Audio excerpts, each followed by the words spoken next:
Pamirsa jajaran pemerintah daerah mangdeside nampenin pekibeh indik pangan melarapan ngemit kuentenan miwah harga nyane ring wewidangan soang-soang. Silih tunggil nyane meprakanti pantaraning gubernur antuk nyagayang kuentenan pangan.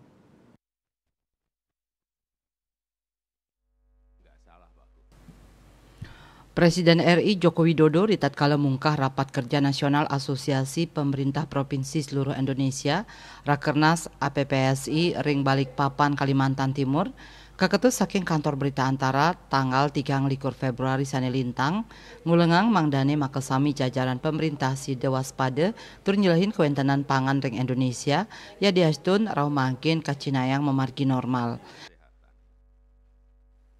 Dan setelah PPKM dicabut, kita harapkan nanti di 2023 ini konsumsi masyarakat, belanja masyarakat itu akan mengalami kenaikan.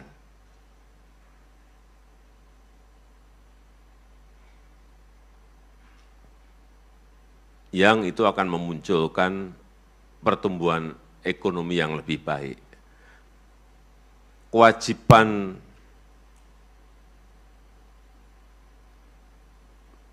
para gubernur adalah bagaimana menjaga agar konsumsi rumah tangga itu terjaga dan meningkat. Kita tahu di 2022 konsumsi masyarakat, konsumsi rumah tangga berada di angka 4,93.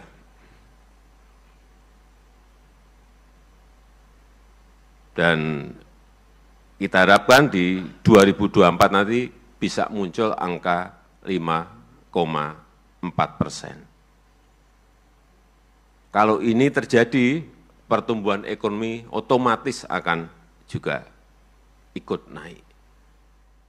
Kepala Negara Taler Mausang yening ring sajoning kunjungan kerja ke daerah statenahin rauh ke pasar silih tunggil nyane mata tujon nyelahin kawentenan komoditas pangan inggian saking aspek ketersediaan wiadin arkan nyane. Presiden Taler ngelingang kuentenan komoditas pangan puniki kata kedadasang pahan utama ring sajroning nyokong panglimbakan inflasi ring Indonesia. Presiden Nugesang majang jajaran APPSI yening pangupaya antuk ngemit kuentenan pangan mangde kaurati dahat becik. Presiden Taler ngelingang ring sajroning pakibah pangan nenten wantah ring Indonesia nanging ketampenin samia negara ring Jakate. Punika mawinan pemerintah Indonesia mewah ngeruruh sumber impor beras rawe mangkin antuk mastikayang cadangan nasional. Bali Pos nguningayang.